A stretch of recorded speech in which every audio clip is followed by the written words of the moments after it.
அஸ்ஸலாமு அலைக்கும் ரஹ்மத்துல்லாஹி வபரகாத்துஹு. அளவற்ற அல்லாஹ்வும் நிகரற்ற அன்புடையும் எல்லாம் திருப்பி நான் ஆரம் செய்கிறேன்.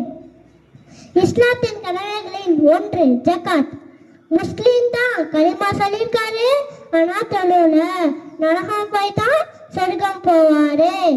முஸ்லீம் தான் கலிமா சொல்லியிருக்காரு, தொழுதாரு, ஆனா அவரு கஞ்ச ஜகாத் கொடுக்கல, நரகம் போய் தான் சொர்க்கம் போவாரு.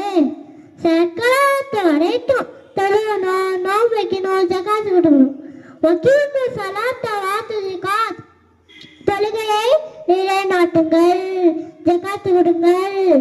தொழுகையை நிலைநாட்டுங்கள், ஜகாத்து கொடுங்கள்.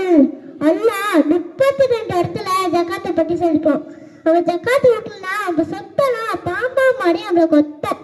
வாப்பா சம்பாதிச்சாலும் அத்தா சம்பாதிச்சாலும் பறக்கத்து கிடையாது. ஜகாத்து கொடுங்க, செல்வம் முன்னுக்கு வரும். நீங்க கஷ்டப்பட்டு சம்பாதிச்ச பணத்தால ஜகாத்து கொடுக்கும். அதுல இருந்து அல்லாஹ் சொர்க்கத்தை தரன்னு சொல்லியிருக்கான்.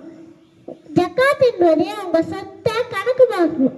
கணக்கு பார்த்து பார்த்து 2 இதை கொடுக்கணும். இது ஃபர்லானது. பள்ளிக்கு கொண்டு போய் காணிக்கை கொடுக்குறீங்களா, இது ஜகாத்துல. அஜத்துக்கு 100 ரூபா கொடுக்குறீங்களா, இது ஜகாத்துல. இது என்னது? ஹதியா கல். நோட்டுக்கு பாதி பேரை கூட்டு வச்சு கொஞ்சம் பேருக்கு கொடுக்குறீங்களா, இது ஜகாத்துல.